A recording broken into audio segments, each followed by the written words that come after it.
Hey everyone, welcome back to the Summer Challenger Series. It's time for the second game between Gamers2 and LB. And with one more win, Gamers2 advances. They automatically qualify for the second Summer Series. They get an extra point. They get that third place match. LB has to 2-0 from here. Yeah, they do have to 2-0 from here if they want that automatic berth and third place for the extra point.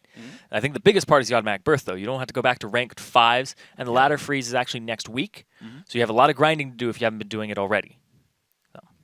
Play rank 5s. Get the victorious ward skin and qualify for the Challenger There's rewards Series. for it, too, already. Yep. More incentive. Imagine getting both rewards. You get the victorious ward skin and how do you even... I don't know. But you know who's on their path to that right now is Gamers2.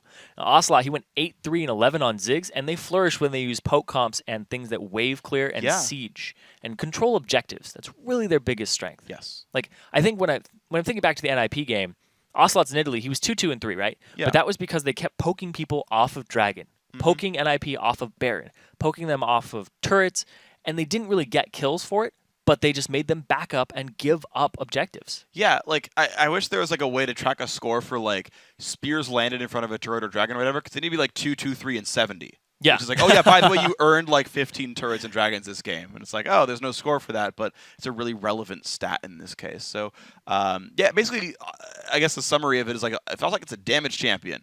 Things happen, right? If he can go make the plays individually, that's a big one. His utility plays aren't that high because he's relying on somebody else on his team to get going, where he seems to be a really big facilitator of his team. Yeah, he is.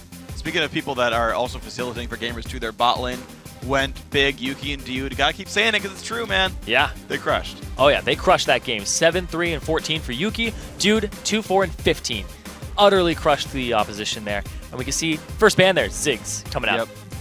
No question for Ocelot. Not a single one right here. And Aurelia banned as well by Gamers2. They might add Jax to that list on top of that one. Because again, it just, every game with Kuban seems to revolve around first pick and top lane. Yeah. It just has repeatedly now where these guys and a lot of really bans targeted towards him too. Yeah. I'm actually surprised that they're going to just focus a ban on Aurelia here instead of trying to leave Aurelia and Jax open and waiting for the ban first. Because you would at least get one of them, but one does a little bit better than the other. Yeah, Jax tends to beat up Aurelia. Yeah. You can outplay it, but when you're this good, you typically don't get to. Kassadin banned away by G2. That actually frees up a ban for LB. Yeah. They're going to maybe keep target banning Ocelot here. First picking Lucian's not a bad way to go if they need to grab a first pick here. Then you got a question, does Gamers2 leave up Jax? Does LB leave up Jax, but then have to first pick something else? Because again, we talked about how strong Lucian was. Like, there's a couple of games here that you might also leave Braum on the table too, which was banned previously. True. And has been just neglected. It's like a 90. He's a 90+% pick ban. So you ban Jax or you ban Braum here, or you leave both. Yeah. And you get one.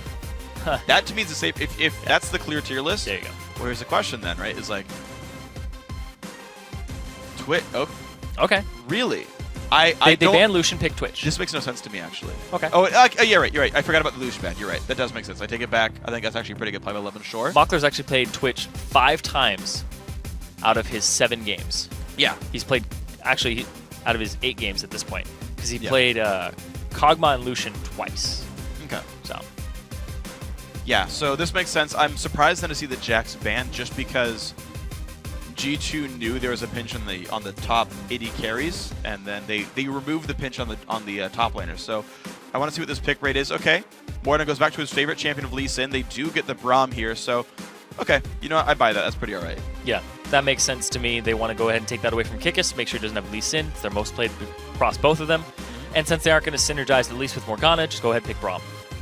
All right. Been pretty decent in this one. He also does really well against Twitch. Braum does really well against Twitch. Yeah. Easy to lock that guy down. Yeah, and his Unbreakable against Rat-Tat-Tat is unbelievable. Yes, it is. Yeah, absolutely it is. Well, you know what? One ban that didn't go through from G2 last time is Yasuo, so we get this now for LB. You still get the Thresh on top of that one, so you've got ways to set up the Yasuo. You've got a whole bunch of damage in this lineup, and it's like, all right, it's time to set up this Yasuo, man. Yeah, we haven't actually seen Take Fun play Yasuo yet in the Challenger Series, so I'm really excited for this. Yasuo is one of my favorite champions, so whenever I see it, I'm like hyper-judging the person. I'm like, how well can you play this? How good is your dash? Yeah, how good is your dash management? Because you the long cooldown between you can use the time you use it on one person, you can't use it on them again. True. So what is it like? And I'm sure that Take Fun has really high mechanics with this, so I'm excited. I'm ready. It's gonna be all kinds of great. Yeah, so one of the most fun champions to cast. We're going to see him flow back and forth across the map. And you can revolve an entire team comp around him. Oh, you can. And it's very helpful for him. We saw it yesterday with Niantanso's team, Frank Fan Gaming, where they kept trying to set him up in the top lane. And now I actually like this, where they're going to take Lulu away, because that means you can't get it onto Kuban top lane. It's the second most played behind Aurelia, and you don't get it to synergize with Yasuo. Yeah, great choice here. I'm actually surprised they didn't grab the Lulu on their first, or their second round picks for Loveland Shore. They grabbed Thresh with no contest. So they are actually saying, you know what, let's go for counter picks here. We're not going to rush pick the Lulu. It doesn't matter to us, apparently. Shyvana still works in this case, for example. Here's the thing, though. It could be a Lulu for Ocelot. Yeah. And we've talked about how when he's a facilitator of his team, he lost his last 2 Lulu games. Right. And Nidalee was open, and he's not going to play that. Because, of course... Unless JWoww goes for it. Because Yasuo is the hard lane counter to Nidalee. So they picked that for Take Fun to basically dissuade Ocelot from playing that. And it makes sense. I understand that pickup here. So Ocelot going to make his last few choices suit. I think these are the lock-ins here for Loveland Shore. Eve makes a bunch of sense here. I think Shyvana is the obvious pick in this case. You do have set up for Yasuo. He was good on it last time around, so why not reprieve that? Really? Okay. So I know Kuban plays a lot of top lane carries like Yasuo, to be honest. Like, this actually works with a champion, with a player as well. So, okay, cool. I like that. I love like that. this too. I like the adaptation that's available here, but it also means that you know you're not facing mid lane Yasuo. I don't know.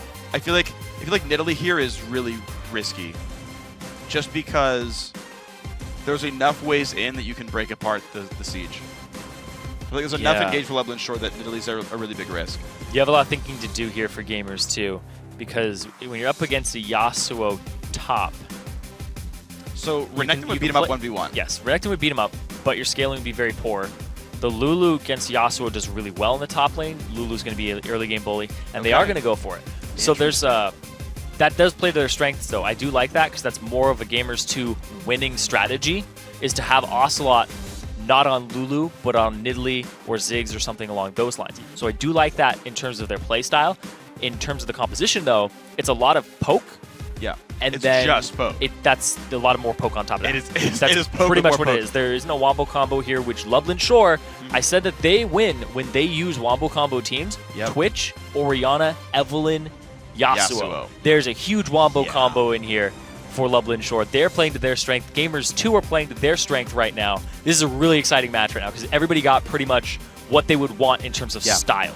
And I like games like this, where you're like, we have this very clear objective A, and if it fails, we're done. These guys like, we have very clear objective B, and if it fails, we're also done. And it's like, all right, how good are you at kiting away from this one? You've got so many ways to kite around. You have Braum ulti, you have Lee Sin kick, you've got Lulu speeding people up, you've got Flame Chompers. I mean, it's going to be fun. Like, I don't get to see matchups that are this cut and dry very often, so I like it when they're really obvious. It's just like... And it's really good on both teams to recognize what their strengths are, because these are the types of compositions they both ran when they got their victory in the semifinals, but ultimately ended up losing 2-1. But that one game they clinched against H2K and NIP... Teams in the finals. Yeah. It was really, really potent teams that are in the finals in London right now. They played compositions like this. So now they're going all out, no holds bar, going for that third place. It's going to be fun to watch, guys. We're about to get ourselves into the game, and here we go. Gamers 2 up 1-0 in this series. Ocelot's Nidalee back on the Rift. Did not garner a ban in Game 1. If he ends up having a great game with Poke and Gamers 2 take this, he'll probably jump in his jacuzzi after this. Yep. Put on one of his 25 scarves. Yeah. All of them at the same time. All 25. Just because you can, man. It's how you celebrate when you're Ocelot. I think he has more than 25, right? I forget how many he said in the house tour. Ugh. I thought it. What? Ooh. Wow. That was blind. It's always blind because he's Lee Sin. Okay, I beat you to it, freak. No, I know what you were gonna do. I missed it. Sonar's not ready for Morden this time. And now just the defensive line coming out here for Gamers 2 is actually really good, because both teams actually have pretty weak early game if they were to all 5v5 each other. Kind of just be a tickle fight. Nidalee's early game, not that great here, level 1. Jinx, pretty much the same boat. Braum does have a good level 1. So does Thresh. Potentially 5 stuns. Yeah, potentially. I don't know if you'd stay alive for that long. But you gotta punch each one once. Q1, punch another, punch another. Yeah. Let your team sort it out from there. I was just informed Ocelot has over 50 scarves. Over 50. Thank you. Oh, wow. Yeah, I think he only puts the colorful ones on display. He's a bunch of like monochrome ones like in a drawer that are like aren't prominently displayed. That guy's room is gigantic. He has like 4 closets. Yeah, I could never pull off a scarf. You can. You just like you grab one end and like unflex your arm. Wow. It's really easy to pull scarves off. Really? I just end up choking myself. I must be doing something wrong. Yes. I'm tying it different than you think. Yeah, apparently so. Morden actually, the Q hits one of the smaller little mini wannabe golem friends, so he's going to actually have a slightly slower clear rate here. Kikis actually will be able to steal away the red buff on the other side of the map, and with Morden's slow clear, there's a real chance that we see Kikis get away with a 3-buff start. And also the fact that it's Evelyn, he bypassed all the wards. Wasn't seen coming in there. Morden would have to use like Super Spidey Sense or try to counter Kikis at his red. Yeah, he's not, and Gamers 2 is the funny thing. Gamers 2 are actually pushing the lead in this bottom lane right here. There's a real chance to get into this one. We're seeing Evelyn actually waiting around in the mid lane as well. And look for some damage. Ocelot will lose like 60 health. He's going to show that he has red too. Yeah, he shows the steal attempt. Now, the real question is now how good is the bottom lane? Because whichever duo pushes up has the chance to support this red buff. And it's going to be Mockler and Living with it. Actually goes in. Dude looking for what he can. The stun almost there. Slow on a Mockler. Can they find anyone? Oh, he gets the stun. All right, but no follow-up there. Libby gets chunked down from that. And this bottom lane, last time it was the deciding factor throughout it. And Morden, he's going to go for blue. But look at this. So smart right there. We're having Yasuo come down. Kuban's going to contest this blue buff. So good by Kuban. And if he gets any crits on Morden, it's going to hurt a lot. Yasuo. Wow, don't save for this one. He flashes the wall. Kikis is around. There's a ward down as well. There's a W. He's got no way of getting out. He'll have to flash an E. Where's Lulu? Lulu, help him. JWoww doesn't even show up in time. Kuban picks up the kill. First blood goes over to Yasuo. And he gets a blue. Granted, Yasuo doesn't make much use of blue at all, except for Windwall. No. Because his Q is based off of attack speed. I think it does it scale at all CDR? I feel like it has I don't think it does. Okay. I think only his E and his R. Maybe his Windwall a little bit too. But the speed at which things come out and also the cooldown on his Q, max is 1.3. Don't worry. He'll regenerate a bunch more mana now. Yes. So useful. So he'll never be but he's always Yes. Yes, exactly. But now, it also means they just killed the jungle. A lot of pressure available here for Kikis. He can go anywhere he wants. And he's going to go right behind Ocelot, who's going to get hit by this red buff here. Good damage comes out. Nice distance as well. Beautifully played flash and heal used. Ocelot, they're going to die. He's got nowhere to go. Javelin will hit Kikis. He's going to flash over the wall. Perfect play. Lublin Shore. 2-0 to start the game out. Wow, just the jungle pressure right now coming out from both sides. And now Kuban. Really? Morden's not actually going to do it because JWoww is farming underneath the turret. He can't run up and give up the CS. He's going to have a better run here. Kuban's actually burning a lot of his spells there. There's the last dash used. Now can they get into this one? Into the first they know he doesn't have his flash. He dashes in. He's going to get on towards Morden. Good slows coming out, though. You're right. The knockup's going to be attempted. This is going to be the kill for sure. They want to give the blue to JWoww. Nice. You're right. Exceptionally played Gamers 2. Getting the all part of the plan for Morden. Yeah. Wanted the blue within the top laner. So Kuban was in the situation where if he wanted the kill previously, to get the blue buff off of Morden, he had to flash, use his E.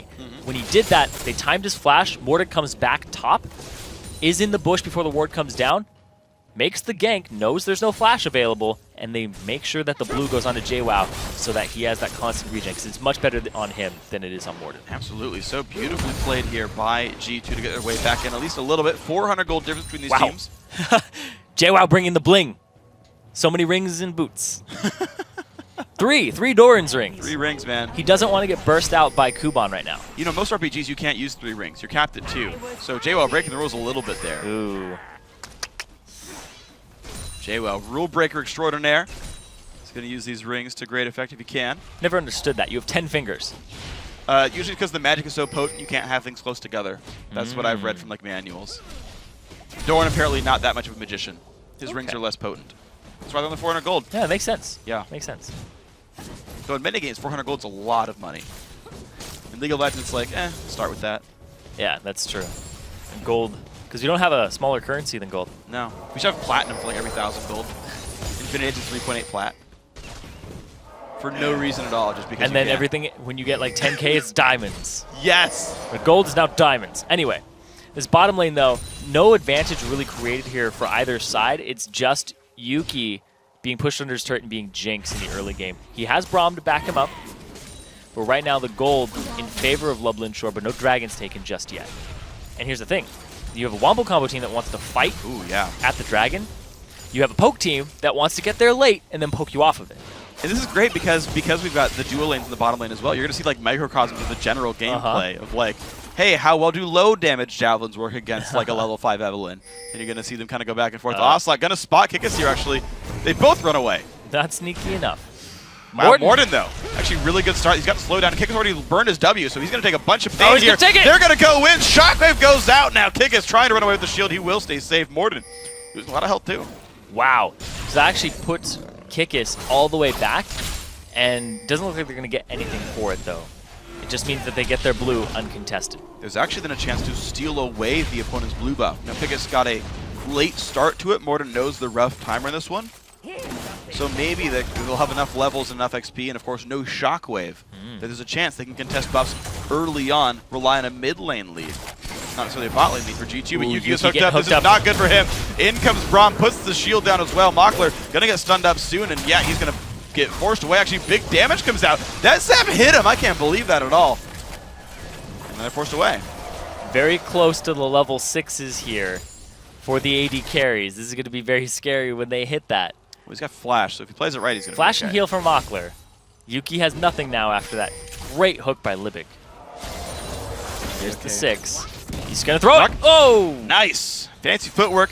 Rat stays safe slow, though. He's got to be real careful. Zap blocked by a minion. They're going to be all right now still. It's 3 points in football. Yeah. We're not playing that, though. Man, imagine you got 3 fantasy points for every skill shot you missed. Between Hot shot 2 GG people would be the best. Wow. Just because I can. Because can? Because that's the reason. Because can? It's okay. No, he's a great player. Yeah, he is. Anyway, we see Kickus. He's trying to apply the pressure to his own buff now, seeing if he can get it. But at the same time, Morden up top, making a long way around. They have a pink ward in the bush. They know that this is up right now. And they aren't going to contest. They're actually going to sneak him into that top lane bush and try to focus on shutting down Cuban. Okay, well, the knock up on a J-Well. Yeah, this guy is very low on health. Thing is, he went Static Shiv off the recall, so he has gold income, but horrible regen and fight stats. Kickus will show to support the wave, but this is... Wow. Kickus is here, and he's going to get seen by... Cuban's going to be in a bad spot. Q lands. Goodbye! The Lee Sin kick claims it. Greedy from Kuban, not the right play. Now G2 has 2 kills in the top lane. Hey, that's what happens when your most played is Lee Sin. You know how to land those Sonic waves. And now they're going after Kickus. Oh, goodbye, Kickus. The flash not gonna matter. Red buff goes to Jay. Wow, this top lane is snowballing. Now you're kind of seeing why they first picked for him in the first game. Oh, yeah. This seems to happen a lot. Oh, yeah. And they got the Lulu top who will just crush the lane. And they're just continuing to apply their pressure here. Very good job there by Gamers2 now to put a crowbar there. And at the same time, they don't get punished for this because the jungler was top. They're going to get the turret, 2 kills, red buff, and they don't lose dragon. They don't lose a thing for it. Actually, Dio going to actually take a bunch of damage. He's got to be careful. Mockler and Libic putting some pain down, but the stun comes out. Minions tanking the shots still. Mockler takes a trap, though. Ulti puts some damage down. All right, why not? He's going to clear the wave out. Okay, so Nashor down to the bottom lane. Actually holding a lead with this Twitch. Ooh, they just poked him out. They might go for dragon here for Nashor. They have grouped the team up. This is a nice play for them. They still got Kuban on the top lane with his teleport, but Hughes just shoved the wave out and gotten his static shiv. Libic gonna look for some damage onto Dude, pushing him away. Krikus comes up with this one. Ulti pop, but doesn't find too much because wants this, and the hook comes in. Libic claims the kill. Now Nashor one more time in control here. What happens when you have to ward? You have to put yourself in that situation, and he was too far up. But there's nothing you can do about that because they didn't wrestle control of it earlier. That's not a thing. So look at this now. Nashor, they were tied in gold from that kill. Now they've got a 1,000 gold lead. Well played to pick up that kill. Their bot lane, I was talking about it a second ago, are actually winning 80 to 73 in minions. The kill as well now from that Thresh roam. And this is good. It's different sides of the map now. Not only the comp's different, but it's different sides of the map that are winning their lanes. Yeah, that's absolutely right. They just swapped it. And now the top lane, JWoww, he's all good by himself right now. Going after Kuban, and he's very close to getting that top lane turret for himself. go ahead and try to deny what he can, but Kuban's not really doing too much here. Yeah, that's a big thing, is that Wind Wall doesn't really help you against Lulu. Not a ton. Because Help Pix will just do the damage straight to you, and then you can Glitter Lance off of his own body. Yeah, and even the, I think Pix itself will still attack. Even if your attack itself dies, Pix will still get like that 12 damage down. Because it originates from Pix, not from you. Correct, Amundo. Well, Short. Ooh, Shockwave actually in the mid lane. Ocelot and Morden won't get their way in. Top lane turret does go down to JWoww. So Gamers 2 get some gold back. They're within 400 here. Evelyn kills off the white camp, soon to be Grump. It's the first dragon that they've given up all series. Gamers 2, they don't have the same type of objective control and presence as before because their bottom lane isn't as strong in the early game. So they're going to have to transition later on into a siege comp that can't... But here's the thing, is they're going to get flanked. You're going to get flanked by Kikis coming in with his Agony's Embrace, and then you're going to get Wombo comboed on. You have to ward up your sides in the later game and make sure the Kikis can't get the flank in the slow. Which means Yuki can't buy a Doran's Blade as his 6th item. Yes. Better be a pink ward. Yeah. You were right. So salty about that. I'm just saying, man. Selfish. They still won, but not in the right way. Just buy wards, AD carries. Hey, it's not all Nexus about you. explodes the right way. True. I think it forfeits the right way too. Surrender. I mean, as long as it works. Long as you win, I suppose. Yep. But don't hit people in their DC'd, and then you're okay. Oh yeah. Then you're a true sportsman. Still have huge respect for that. Yeah, absolutely. Well, Gamers 2 looking for the way in on this game. 500 gold down, and at some point they've got to group up to make the siege happen. Zapped is not going to hit right here. 3 kills per side. Buff control attempted. Nice dodge by Yuki. And some slows on Olympic. Javelin hits as well. This is not good for him. Rocket comes out. He stays alive. But now Libic on very low health can't easily participate. And now they get their own blue. And this is Gamers 2. Like I said, they like to poke you off of objectives and make it so you have to back and they get something for themselves. Granted, this time they get their own blue buff, which should be theirs rightly, just by territory. And they end up securing it, which is great, because otherwise they would have just lost it and lost control. Because now you want that on Ocelot. It allows him to siege, allows him to poke out people. Yeah. Ori versus Nid with a blue buff difference is like a really rough matchup. Yes. Like, you definitely have to control that or you're going to have a really hard time. We saw that actually last game. Yep. Where Ocelot just would not get pushed out of lane because there's never a blue buff on the block. And now the blue buff up on Loveland Shore side.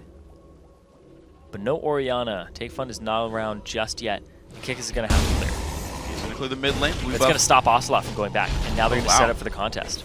Yeah, we'll see if they can. Right now, Morden's still grabbing his own red buff. But if he can land one spear, it makes it so much easier for Morden and himself to contest the blue buff. True. See if that's going to happen here. The skill shots can come out. They are outnumbered, though, because Kuban is right there and JWoww's a little further away. He has TP if he wants it. Morden does get pushed down. Shotgun. They want this fight, and there is the ulti in for Yasuo. Look at that. Kuban helping the team take the kill. Take Fun gets the credit for it. Now Ocelot's got to be careful. Knockup is there for Yasuo. Lands it onto Ocelot, and there we go. Big damage coming out. He's a couple hits from dead. Flashes. Summoner heals as well. Jumps to the brush. Knockup not quite going to hit there for Kuban. Now JWoww's in the wrong spot. Ulti comes out from Eve, but look at that wind wall. And look at the slow comes out. They're going to be okay. Yeah, Morden was looking for the invade there, but of course Ocelot didn't land any of his poke beforehand, so they were still going to go for the aggressive play from Loveland Shore. And Kuban comes down at the right time. He's there, JWoww isn't, and isn't there for the wild growth and the disengage. Oh my gosh, Take Fun takes another javelin, does not shield himself in time. Oh, the Kikis is off on the right-hand side. Here comes Super Mega Death Rocket. Oh! Hits him in the back of the head. He walks up. Oh, nope. Nope. Nope. That might have hit. He did take it for Take Fun, though. So thankfully, you know, some teamwork going on there. Gonna heal back up, join up again in the lane. Now Ocelot does probably have money for a Thieves, but Take Fun's already bought his and is on his way back. There's an advantage here in the mid lane for Gamers 2. They have 3-on-1, and Take Fun's a little far away, so they're gonna get this turret. They get the damage, they get the pokes. Nicely done. Gamers 2 now 2 turrets to 0. And they get the blue. They're only down 1 kill. Morden does get the blue buff steal. Very well played by these guys. Only 200 gold down. So he sacrifices his life for a blue buff and a mid lane turret. Great, worth it. Definitely worth it at that point. They put themselves even in gold. Now, big thing is they're going to have those blue buffs for the dragon. And Orianna's not going to have a blue buff. Take Fun is not going to have this blue buff for this dragon, which is really big for Orianna, because you want that lower cooldown, especially at level 11, when you're just trying to smack your ball around and he doesn't actually have max command attack yet. true. It's just the bursty setup, not the high mobility sort of one.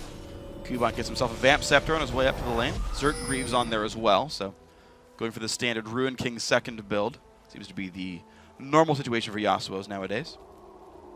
Kickass knows Dragons up in 14 seconds. Teleport available for both top laners. Pink wards are down. Dude trying to play the ward control game. The ward just came out of nowhere. Dude, freaking out on the inside. He has no idea what's happening. Ah, It might be a ghost. I don't even know what's real anymore. Wards come down. Oh, I put it right in the sweeper. That is unfortunate. Pink wards on both sides up there. Ping's coming out. TP available for JWoww. Kuban already en route. Mockler looking for an assassination though. Damage on a Dude. Slow comes out. He's going to be okay. Takes the lane to back out. Mid lane has been pushed right now, actually. You've already got Ocelot down with the team, which means that wave comes in. It's free gold for Level Short, not picked up by G2. Ooh, they might get pinched in here. I don't know if G2 wants to pinch in, though. I think Loveland Shore might pinch in. Oh, yeah. They are flanking from multiple sides. But G2 can push out towards the blue buff. Like, yeah. They're not going to easily get force engaged, except for that Dude. Pushed up, it's out. When you're flanked by an Orianna team, your attention is split. If you're not paying attention to the ball placement, you're going to get punished for it. And right now, Yasuo is trying to come from the left side.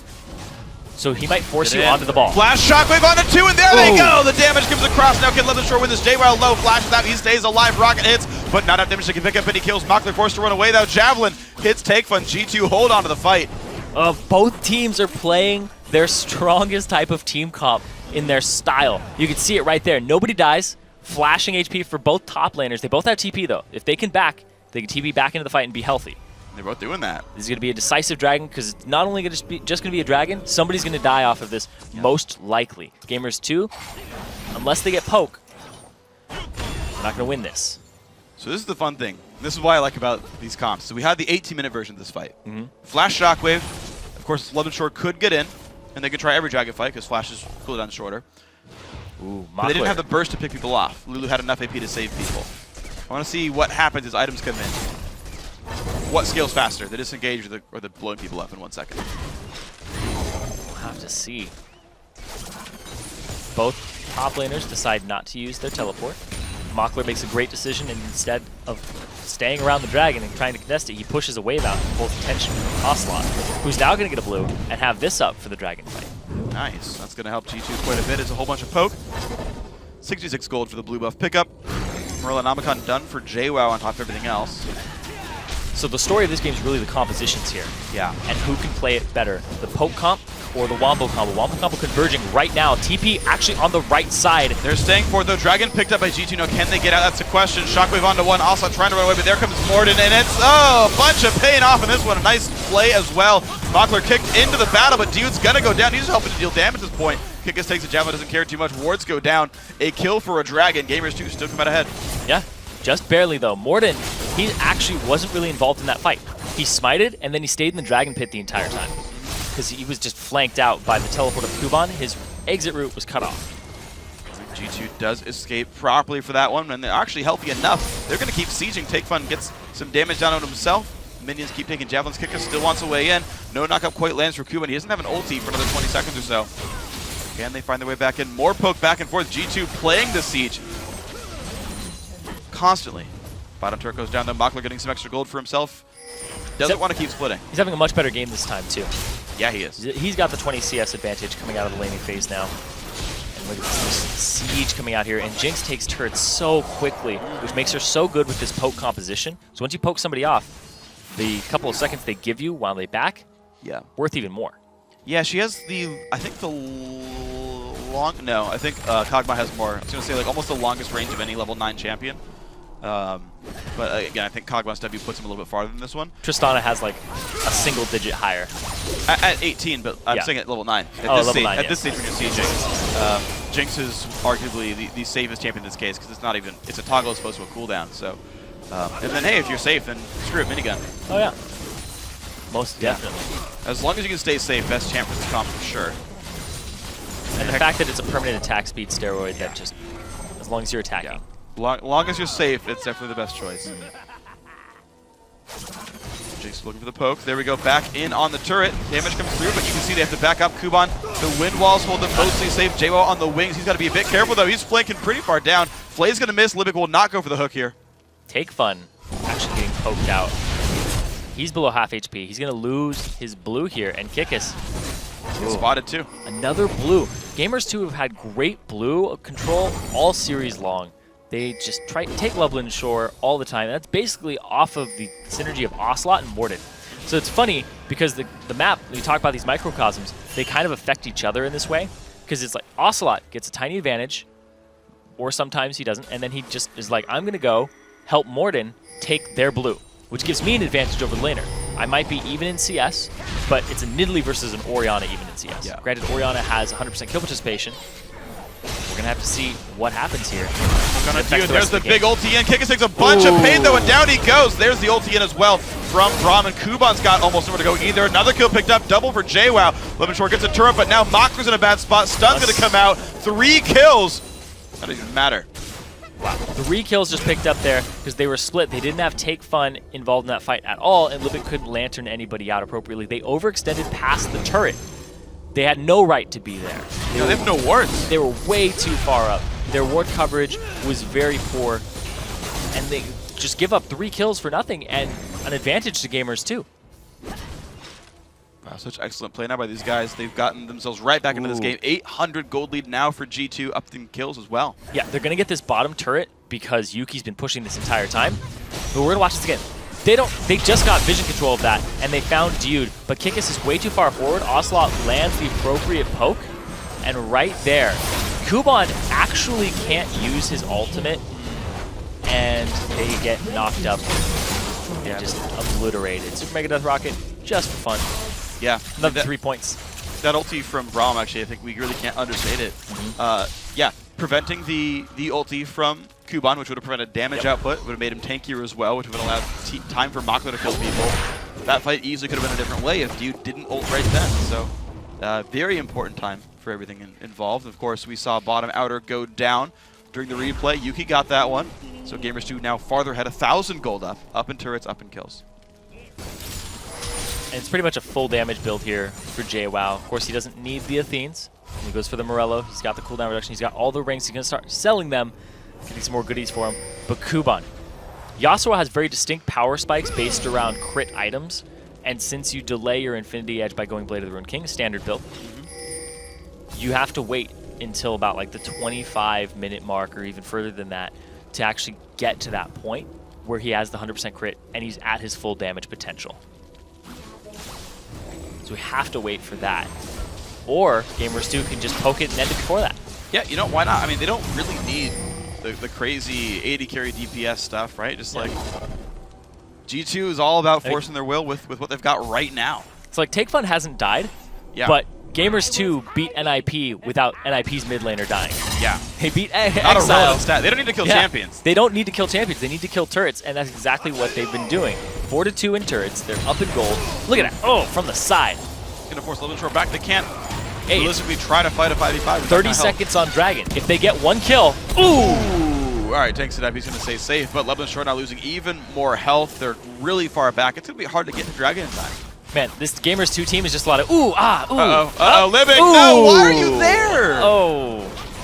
Never recall there. Nicely done by JWoww. The assist going to Jinx for the AoE on the Rocket as well. Gamers 2 making such better choices right now. Yeah, and the Dragon's up in 5 seconds. There's no more support. Libic, he's not around. He can't wrestle control of that area with wards because he's dead. And what are Gamers 2 going to do with that? Doesn't look like they headed straight there. Instead, they're going to plant a trap. Try to poke them off of this tier 2 turret. These turrets don't respawn, Dragons do. Yeah, this is the exact right call. They can always run. Ooh, also taking some damage. He's going to be hurt a little bit, but he's going to be okay. Makler forced away in this one. They still could get some turret damage down. Take Fun is there for the defense. Hits some of these minions off in G2. Going to be a little bit gun shy. They can still take Dragon, though. Yeah, they'll have to get Dragon for this if they want anything from it, because the wave clear from Orianna is kicking in right now. You have to poke Take Fun off. When you're a poke comp, if you get rid of the wave clear, you pretty much get an objective. Flank coming in for Kuban right now. He TP to the ward. It's a 5v4. Can the next one happen? There we go. Damage on the Yuki. He's got to be careful. Ulti in from Dude. Shotgun hits nothing. A sombrero there. And Morton just kind of wreaking havoc in the back line. Kuban gets one. The Yuki goes down. 1 for 0 so far. Nashor. And we've had to trade back onto Evelyn. Dude still falls. So Kuban getting big damage through in this one. Libic getting hit up now. JWoww trying to keep himself alive. Flash goes nowhere. He falls down as well. 3 for 1 to Nashor. There's just a lot of panic there from gamers too in the overall. They're going to give up Dragon for this too to Loveland Shore, who are going to take a gold lead off of this. I don't know why G2 stayed at that turret after the first attempt for sieging failed. Libic respawned. They could have ran back towards Dragon, and they let the flank happen. The exact kind of fight Loveland Shore needs is get around behind them, separate the poke, find a way in. I want to see that again because that was just... Overall, there was a lot of different misplays that happened back to back to back there. From both sides, actually, because the shockwave completely whiffs. You're going to see it here, where Takefun actually used it on himself. Nothing happens from that. Kikis is trying to get in the back line, but Yuki gets destroyed. And then there's, in the end, the flash from JWoww, where he flashes in place and basically does nothing. Yeah, he tried to get over the wall. It's too far from it, though. But overall, it was a good play by Loveland Shore, despite the fact that the shockwave came off from Takefun onto nobody, because Kuban got into the back line and he got onto Yuki, who's a priority target with no escapes, because Dude abandoned him. He's too far up. And JWoww wasn't there to use Wild Growth on him yet. JWoww is actually the most fed member of that team. And I actually like what they've done with his build. He's going towards Lichbane. He's got to get split push. Mid turret goes down. Mockler in tow with the rest of the team. 5 men there. G2 forced you farther back. Okay, disengage for now. And the game's back to 1,000 gold. Loveland Shore now winning. I like Lichbane next on JWoww because he can use his individual power to split push, remove the wombo combo, right? Kuban has to defend him. He's not part of that engagement. It's not going to work for Loveland Shore. Now the siege is coming out. Ocelot isn't here to poke people off of the turret just yet. And JWoww, he wants to flank from the side. And they're going to try to go for this. Libic. Something ulti comes in. JWoww taking a big burst of damage and no Jinx Rocket hits. This could be bad. Shockwave gets one. And now Dune forced to run away. He's going to be a second casualty as well. They trade back on the Evelyn. Loveland Shore win that fight 2-1. Morden goes in. Can't find Kuban just yet. Gets healed back up. Wow, the Orianna kick. Beautiful play there. Double kill now for Yuki and Ocelot on the chase. Good wind wall. Mockler nearly gets hit by the Q. And his timer's going to run out soon. Oh. They see him. They saw him. He does run quick. He's got Phantom Dancer. Kuban's still getting chased down by Ocelot spears at the same time. I think he's out now. Mockler continuing to walk by wards. Ocelot looks for Libic here. Mockler soon to have that Q back up 2 seconds away. Rocket hits Libic. One hit from Dead. They're going to get the damage down. No way he's getting out. Kill picked up. Libic goes down as well. Look at that. Gamers 2 turn it around. 4-2. A big part of that was the flank that came off, and the last breath was used on 2 members. They get both of them, but then Morden comes up huge with the kick backwards. That was what really sealed that deal. Absolutely massive, man. Morden, his favorite champion. Oh, yeah. So Libic is very low right now, but then the Shockwave comes in, and they miss the Super Mega Death Rocket, but it doesn't matter. Right here is where it starts turning around.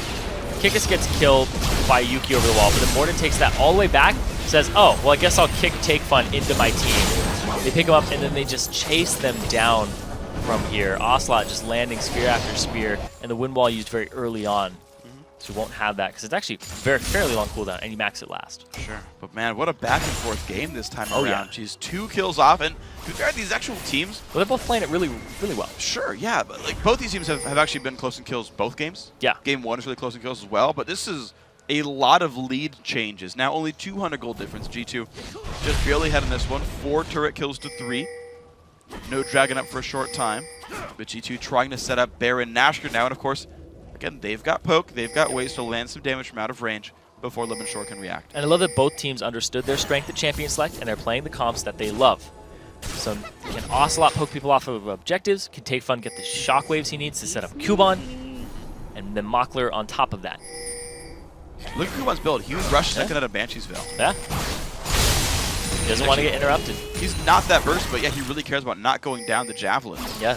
Not getting ulted up by Braum and having the chance to get his ulti combo. Happened once already. Sure it did. So he didn't go for the IE, he delayed that even further and goes just for the tankiness, because as long as he gets his ultimate off, he's going to get the penetration, the bonus penetration. Sure, but who cares about bonus penetration if he does damage? There's actually a risk that he just isn't a threat anymore. Like, I want to see...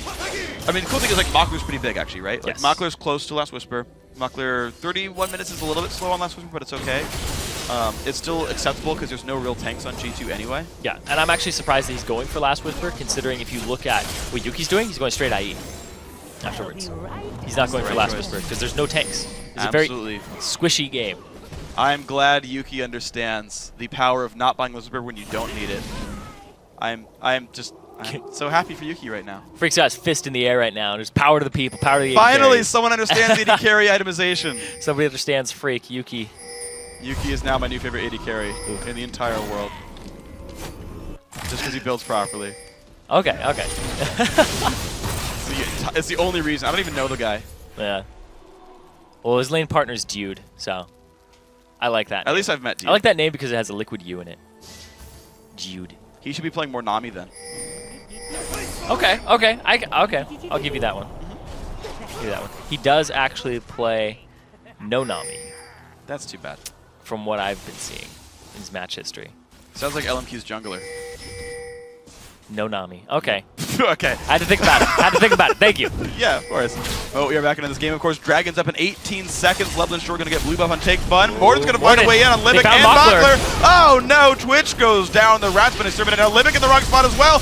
Morden shows up. Yuki executes. Take Fun forced to flash away. Morden still wants more. His Q is up. Does not land it. What set up a lot of that is the fact that they were on the wrong side of the map for Cubon and Kikis. They were up in the top left, and then he TPs down to the bottom. He's answered by JWoww just now. That means the TP is not available for this Baron. Kikis off on the left side, though. Okay, 4 versus 2. Jungler and mid laner trying to defend against G2's lineup. Oh, they saw him over there. Yuki knocked in the ice. They did. That's actually pretty important. Their flash is up for Eve, and Kubon's made it across as well. He's going to be there. Shockwave for Lulu. Last breath this. Oh man, this could be gigantic. Windball's down. He finds Asa. The 1v1 is on. Gets some good damage down, and there's the 2-man Shockwave. He's going to keep going into this one. There's the knockup on a Kubon, though. He's going to be getting in on this fight. Can he get it? No, he cannot. Out he goes, and the kill's picked up by Ocelot. He gets the slows down into Kikis, but Baron is regened up, so they've only lost 1 kill to stop the Baron. Yeah, they stopped the Baron. Attempt by Gamers 2. And they have to pull off because of the low HP bars here. And Kikis is still around, and they haven't gotten him off the field. Okay. So really, really big part of this is that he's always the flash smite threat. That was about as well played as it could have been there for Loveland Shore, so I got to commend them for a good performance. And now they're going to be the ones starting up Baron Nashor. This is a risky move. It's a good move, though. Too many guys in G2 recalled. I'm surprised but everyone went back. They have a Blade of the Ruined King Twitch. It's going to go down extremely quickly. Morden's not even going to get there in time. Oh my gosh. Wow, the Baron Nashor, despite losing 3 kills in a row, is going to Loveland Shore. The hook comes in. Nothing from the rocket as well. Kubo wasn't even alive. They 4v0'd the Baron Nashor. Limbic does get out in this one as well. But again, G2 only had to recall like Dude. Everyone else should have stuck around with word control. Very, very smart by Loveland Shore to rush that down. Yeah, very smart. Kikis right in position for it. Knew that Morden wasn't around. I'm surprised all of Gamers 2 backed on that one. And they're going to get the consolation prize of Dragon. I mean, Gamers 2, they're known for getting the Dragon so far. Gonna make the gold back to their favor. There is only a 1,000 gold difference, 1,500 actually at this point, which is a lead for G2, but it's up to Loveland Shore to make use of the next 3.5 minutes of the Baron buff to get a lead back in this game, get items in the right people, and make their comp work some more. And now Gamers 2, kind of on their back foot right now. They don't have all of the wave clear that they need. They have Jinx. She does fairly well at that. They have Lulu. She'll do that as well. Take Fun, on the other hand, he'll instantly clear the waves and then try to set up the fights. But will you get poked out? I like the fact that Lulu can clear the waves and then you can just poke down, because minions are the biggest hindrance in a poke comp. They really are. So if Ocelot can position correctly, they can get a pick or two. Cubon, he doesn't have the temporary combat stats on him, but they all have the gold. Doesn't quite land, but the ball's in the way. That's going to stop G2 a little bit in their tracks. Ward coverage now is here for Loveland Shore in the top lane. JWoww, Cubon still dueling up there. Void Staff has actually stopped at Sheen. Half HP. Wow, that is 1 javelin, and there are no heals on Loveland Shore. Just Baron regen, which is actually pretty high. Take Fun, though. If you're poking out the mid laner, that's the main person, the main mid laner or AD carry is really what a poke comp wants to get rid of. Because you get rid of the mid laner, you get rid of their siege. You get rid of their wave clear, typically. Yeah. You get rid of their AD carry, you get rid of their potential in a team fight to turn it around with just sustained damage. Giant wave bottom lane right now. G2 might get a turret kill off that. Kubon's been sent to defend. No TP on Kubon. It's true, but there's TP really on no way. JWoww. Here's the problem, though. Is there's no way for G2 to force a fight. Yeah, there's like nothing G2 here. can't use 5-on-4s to do anything, except like rush down dragons and barons. But he's seen how those turned out sometimes. So Loveland Shore actually, like, here's the thing about fighting a poke comp. You offer the luxury of time, unless your opponents are actively hitting your turrets. you can take time, clear out waves. There's not a lot of pressure on you. When they do pressure, it's very obvious because they have to follow their minion lines. They don't have a tank to like get there in front of the turret. I mean, yeah, okay, you're getting items on Dude, you're getting items on Morden, but like, Mockler still kills those guys. Yeah. Mockler's going to shred through them pretty quickly once he gets his 4th item, which I assume is going to be IE, based on what he did last time. Yeah, there's no way you don't go IE here. You don't need Banshees. Yeah, once again, Yuki coming out into the late game with a CS advantage and just kill advantage overall. The Yuki dude bottom lane has been coming up a lot bigger than Mockler and Living so far in these series. Yeah, I absolutely agree. They've been so freaking phenomenal. 3-1-3 on Yuki here. This Jinx has been really big. Last Whisper now getting started, which is the right timing for it at this point. Armor levels enough that you'll care. Cubon takes down the last of the Wolf clan in the northeast corner. He'll be back with replacements, though. Can't keep wolves down. It's like we're in Copenhagen or something. So many wolves. Get some roster subs in there. Swap them into the jungle. Why not? 3 junglers. WTF. Oh, JWoww gets exploded out of nowhere. He was fighting top of a ward, and down he goes. Well done. And that's going to be a big move for Loveland Shore. They've got a 5-on-4 push attempt. That's a lot of the wave clear from Gamers 2 gone as well. Yuki's going to have to be using his switcheroo, his fish bones to try and clear this out. But it's very, very risky. If Yasuo oh my goes gosh, Kickus loses Hexbreaker shield as well. Turret goes down. That's one of them going. Yeah, I know. I had the same reaction. I had the same reaction. That spear just like disappeared in front of his face. It's gotta be weird. I don't know. It's like hitting you and it's gone. Just happened again. Libic. Evelyn just hit a trap. She's real low. Oh. Yeah, Kickus, you gotta run, dog. I hope there aren't any like in these bushes or anything. He runs into one. Yeah, it would kill him. Just, whew. It's okay, he's gonna heal up on this camp. Yep, smites it. There we go. 300 health is alright. They're looking for him though. Sweeps the ward, smart choice. And there he is. Okay. Kickus will stay safe, and you notice that the recalling and backing off right as JWoww respawns, so G2, they have to set up their siege, and Loveland Shore will be healthy and available in time when that siege happens.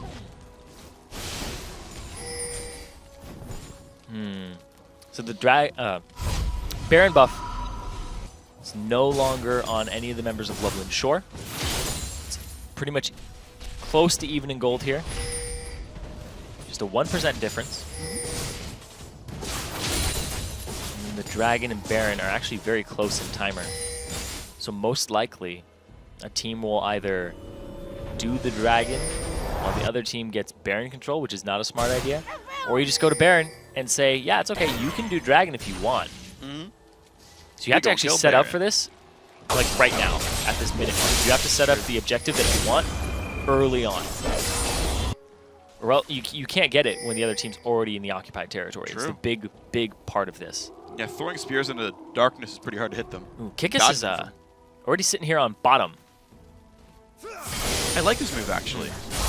Loveland Shore setting up. I mean, again, G2 pretty much has to play 5v5s just because Nidalee by herself can't really handle this kind of stuff, and definitely Jinx cannot. And so they're creating pressure and forcing the lanes in, but otherwise they are just setting up for the objectives. They're setting up around Dragon right now, which is up in 30 seconds. Mockler just doing some scouting duty. Seeing what's around. Baron up in 50. So Loveland Shore might just try to rush down the Dragon, and in that 25-second period, rush from Dragon to Baron, which is extremely doable. Yeah, they have time. But they are there first. Gamers 2 are now getting the memo that, hey, we should be a Dragon. Should have been there a minute ago, setting up with wards. Is the big thing here. Ubon's got teleports up in 4 seconds, and G2 still not in the right place for it. Of course, they've got no wards. As you mentioned, you can't do it at this point in time, so Kickus will solo out this Dragon. The rest of the team will siege mid to give him cover. G2, of course, must respect that. And a big thing here, too, is all the wards from Loveland Shore are focused on this Dragon area. If Gamers 2 make a move on Baron, Kickus is making really slow progress, actually. He's not here in time. G2 pushing down. Tank it. Lichbane, they are rushing this mid lane. Teleport comes in. Kuban's looking to flank. And they still do not have Kickus, though. He is still fighting Dragon. It finally goes down. Turret falls off, and now they're going to run away. They're going to run right into Kuban if he's not careful. That's a great play there from Gamers 2, and they are going to run straight into Kuban. But they're going to run to the unwarded area and be completely safe. Alrighty, so look at this. Now they can poke from here, too. For what they can. Take Fun's going to back off. They threw that. So turret for Dragon, pretty equal trade.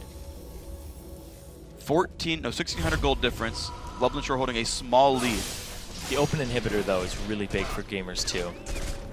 Yes, it is. Because they will be able to just siege up around that, have multiple angles to come in from.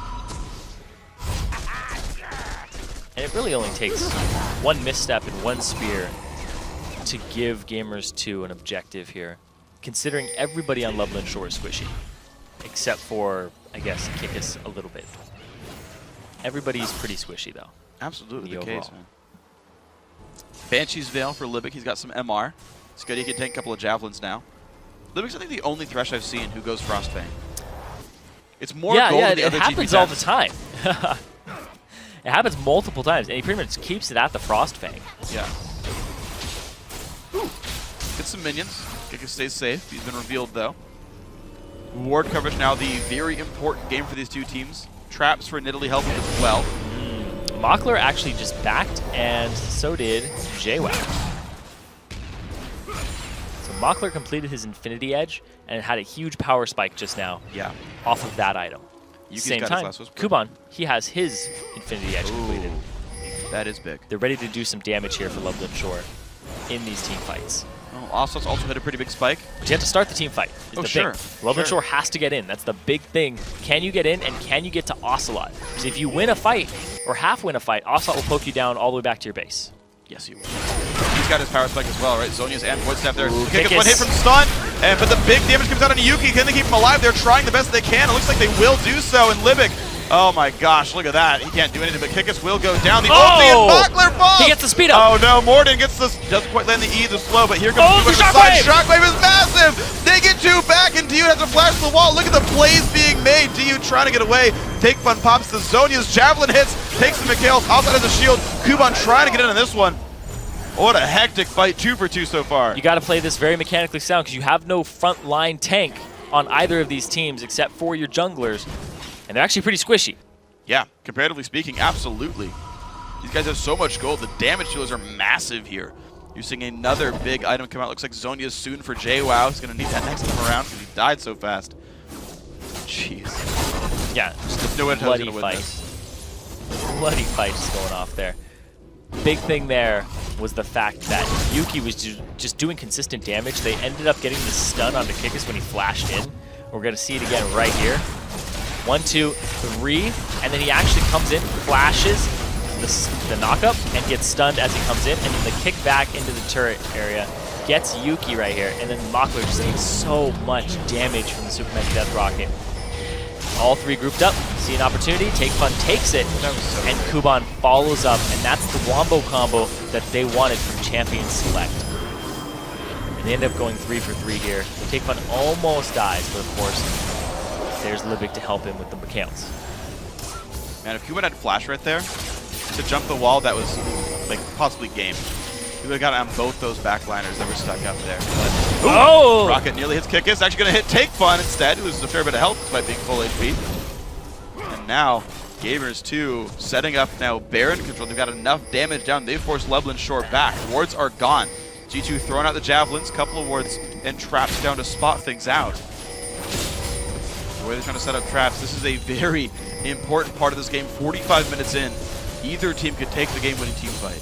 Yeah, next team fight that doesn't go even is going to be the game for the most part here. It's going to be significant leads. It's going to be pretty big. It's going to be pretty big. Maybe just one or the other, but we'll have to see. Everybody's just looking for that opportunity. You can't rush it, especially for Gamers 2. You have to poke. You have to play it very methodically. You have to go back to your roots here. Just keep doing the poke competition. Nashor, though, you have to have a fight like that. Yeah, you but do. Not with that opening. But, you know, without two guys dying at the start. Without Kickus doing that. You want that wombo combo. You saw it turn around when there was numbers advantage for the enemy team for Gamers 2. Nashor started off like that.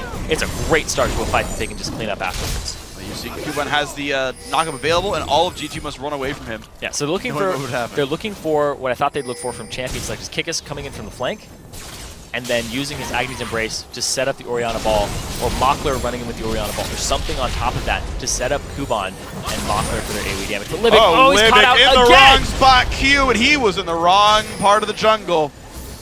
G2 says welcome and takes him out. Morden is fast, and they're going to go to mid lane. Yeah, they're going to rush inhib.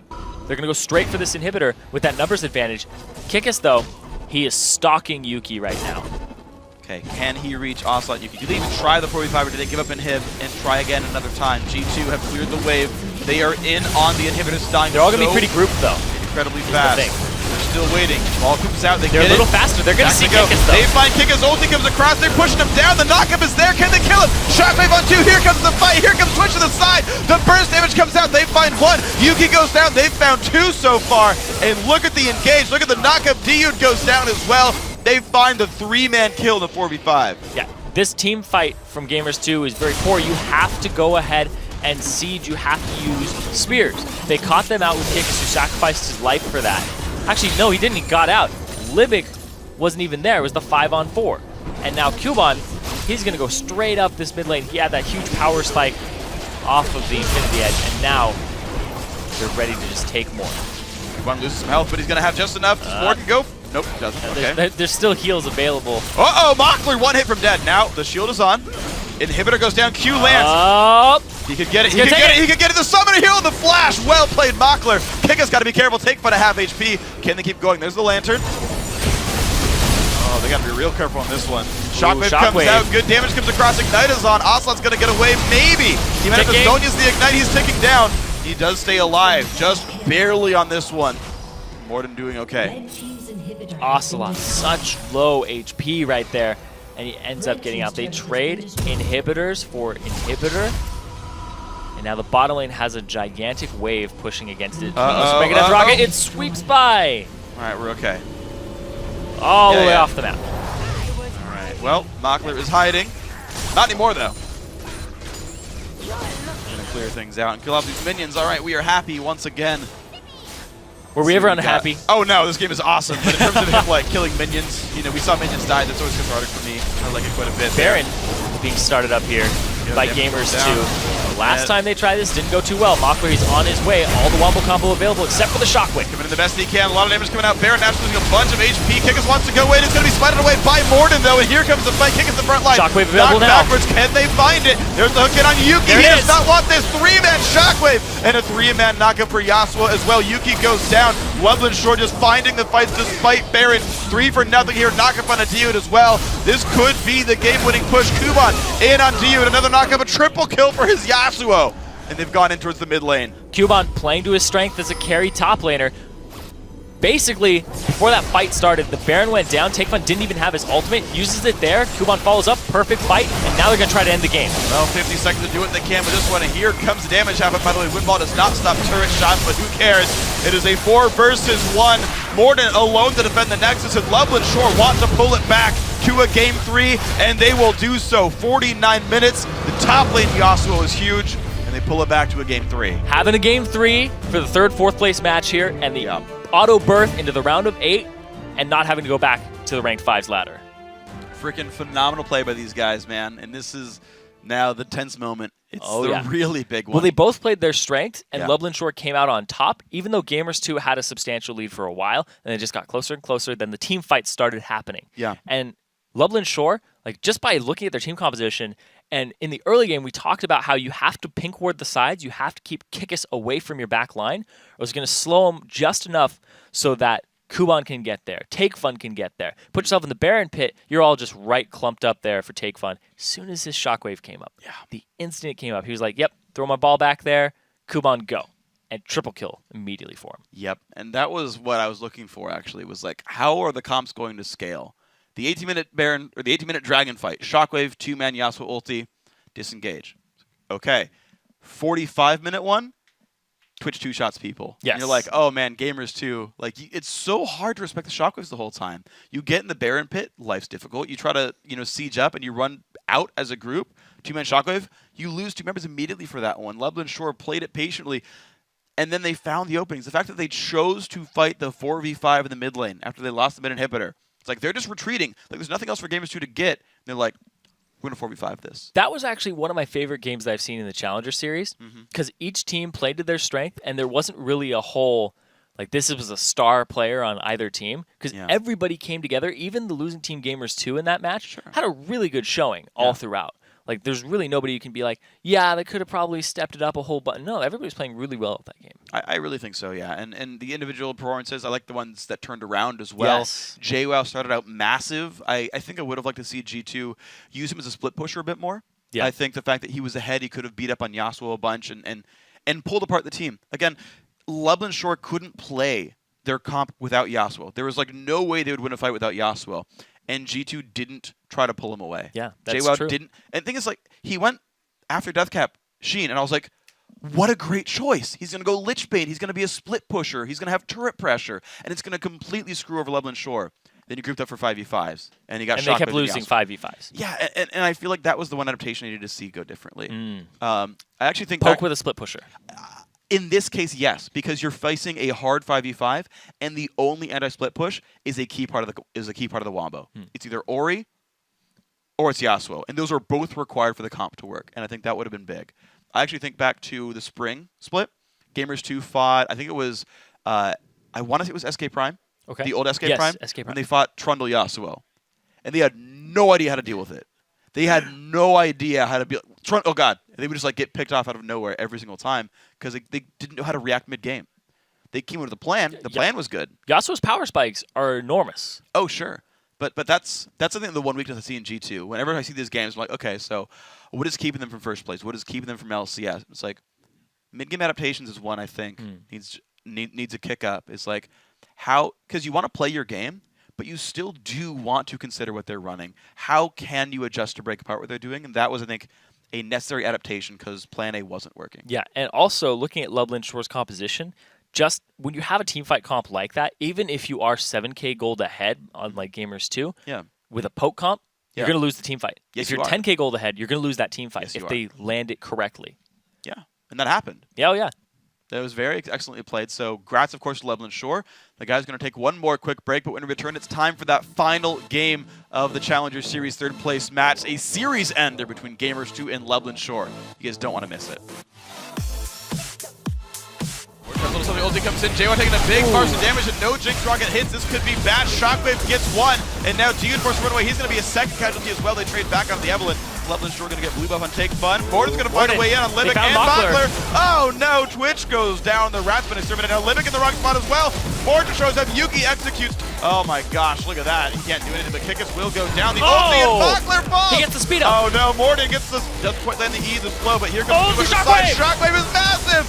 They get two back, and Dude has to flash to the wall. Look at the plays being made. They're going to see Kickus though. They find Kickus. Ulti comes across. They're pushing him down. The knockup is there. Can they kill him? Shockwave on two. Here comes the fight. Here comes Twitch to the side. The burst damage comes out. They find one. Yuki goes down. They've found two so far. And look at the engage. Look at the knockup. Dude goes down as well. Here comes the fight. Kickus the front line. Shockwave available now. Backwards. Can they find it? There's the hook in on Yuki. He does not want this. Three-man Shockwave. And a three-man knockup for Yasuo as well. Yuki goes down. Nashor just finding the fights despite Baron.